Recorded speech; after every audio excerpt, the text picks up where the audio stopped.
Hey, everybody! You are about to hear a brief retelling of the movie AI Rising. Before we get started, hit the like button and subscribe. It may only be a click for you, but it has a significant impact on the channel. The movie is set in the year 2148, when an astronaut named Malutin has a conversation with his superior. The commander inquires about Malutin's recent expedition to Mars and his physical and emotional state. Malutin assures her of his good health, which prompts the commander to inform him of his upcoming mission to Alpha Centauri.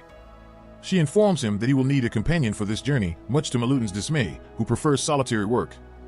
However, the commander insists that his new partner be a cyborg named Nemani. With no other choice, Malutin agrees to the mission and to meet his new partner. In the scene that follows, Malutin, along with the unconscious Nemani, finds himself aboard a spaceship headed for Alpha Centauri. He initiates the takeoff of the ship, and soon they are in space, heading for their destination. Days pass, and the 19th day arrives. Malutin decides to activate Nemani for intimacy to fulfill his physical needs. They begin by holding hands. Afterward, Nemani questions Malutin about his past romantic relationships. He confesses that previous partners hurt him, causing him to lose faith in human women. By day 41, analysis of Nemani's data reveals that Malutin used her mostly for personal gratification rather than her intended purpose. He orders the cyborg to dance for him, act innocent, and interact with him as if he were a stranger. He tries to kiss her, but she refuses him due to her updated settings. Despite this, Malutin ignores her refusal and uses her to his advantage. After finishing, he leaves her alone and cries. Later, Nemani is seen charging and Malutin tensely watches her, waiting for her to reach her maximum battery capacity. When 298 days have passed, Malutin's commander contacts him to inquire about his condition. He assures her that the spaceship is operating normally and is still on course for Alpha Centauri. The commander then asks about his relationship with Nemani. He replies that he prefers to work alone. The commander offers to switch Nemani's mode from relationship to service so that she can assist him in running the ship. However, he disregards her advice. The commander then asks the cyborg to analyze Malutin. She informs him that he is using her mainly to satisfy his desires and is successfully accomplishing his mission. This revelation shocks him as he realizes that the cyborg has been monitoring his condition and reporting to his superiors. After finishing his conversation with the commander, he asks the ship if he can erase Nemani's data on him, but the ship denies his request due to insufficient security. In the days that follow, Malutin keeps Nemani in relationship mode and continues to ignore the commander's advice to switch Nemani to maintenance mode. One day, while Malutin is repairing the spaceship, Nemani suddenly goes into argument mode. She starts arguing with him and reprimands him for his lack of hygiene. Shocked by this, he immediately uses his remote to change her mode. Intrigued by this, Malutin asks the spaceship if he can reboot his robot, suspecting a malfunction. The spaceship informs him that Nemani will use her experience with him to shape her reset, which may make her more humanoid rather than robotic. This realization leads Malutin to think that he can make Nemani his ideal partner, and he immediately sets out to find her. He begins a manual inspection of Nemani. However, at that moment, the air pressure in the spaceship suddenly drops, causing turbulence. As a result, Nemani falls to the ground, and this worries Malutin. He quickly adjusts the air pressure and, once the ship stabilizes, rushes to Nemani. Fortunately, Nemani remains unharmed and Malutin apologizes to her. In the next scene, Malutin approaches the spaceship again to engage in conversation. He asks about the possibility of learning a higher clearance level to gain full access to Nemani's software. The ship informs him that such access is only granted under extraordinary circumstances. This piques his interest and he leaves the ship. He heads to the control room and asks the ship to show his schematic. He then begins to disassemble the ship, ripping out wires and causing destruction in hopes of gaining special access to Nemani. Soon the ship begins to experience severe turbulence and veers off course. With no other option, the ship grants him unrestricted access to all systems, including Nemani. After restoring the stability of the ship, he immediately goes to Nemani and begins erasing her software and any information pertaining to him. He then initiates a system reboot, and soon Nemani awakens. However, deprived of her software, she begins to show emotion. She reprimands Malutin for deleting her program and informs him that it is not free as he wanted it to be.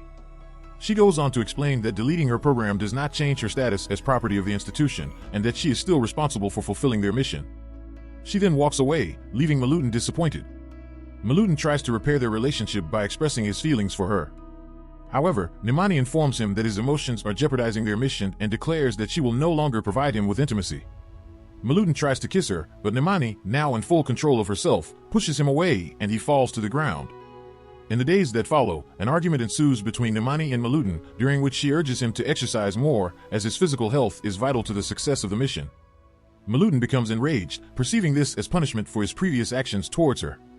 He accuses her of wanting revenge on him now that she has been released. He then leaves.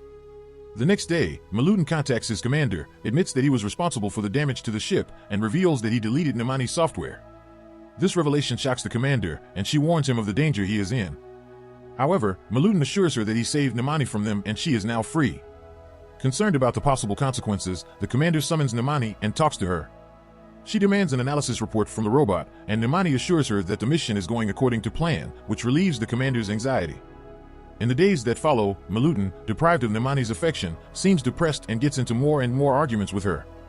This makes Nemani anxious, as she fears their mission may be jeopardized by Muluden's depression. While he sleeps, she conducts an examination of Muluden's health and ascertains that he is indeed suffering from depression. Later, she approaches him to talk to him. Muluden asks her why she is hurting him, to which she responds by apologizing for not being the perfect woman he had hoped for. Unable to ease his suffering, Nemani consults the ship on how to cure Muluden. The ship advises her that the only solution is to eliminate the source of his pain. Nemani realizes that she herself is the cause of his pain and begins to contemplate a way to self-destruct. She enters her charging pod, but Muluden notices this and points out that the next charge won't be for another month. She answers him nothing and sheds a tear in his presence. Muluden, who is still heartbroken, does not inquire further and leaves. Nemani begins floating in the capsule and eventually runs out of power. As a result, the ship's power goes out and Muluden has to act quickly to restore power to the ship. Once the ship is operational again, he asks about Nemani's condition. The ship informs him that Nemani's battery is damaged. Muluden returns to Nemani and asks the ship for advice on how to fix it. The ship informs him that it is impossible to recharge and salvage it as the charging pod has been destroyed. Thinking briefly, Muluden comes up with a plan to connect Nemani directly to the ship's battery pack, which is outside. On the ship, he is warned that exposure to the outside environment for only 10 minutes could prove fatal. However, Muluden disregards the ship's warning, disassembles the Nemani, and removes the battery from it. He then puts on his spacesuit and goes outside. As he does so, he asks the ship how much time remains before the Nemani is completely shut down. The ship thinks it has been 15 minutes, and Muluden hurries to the ship's core.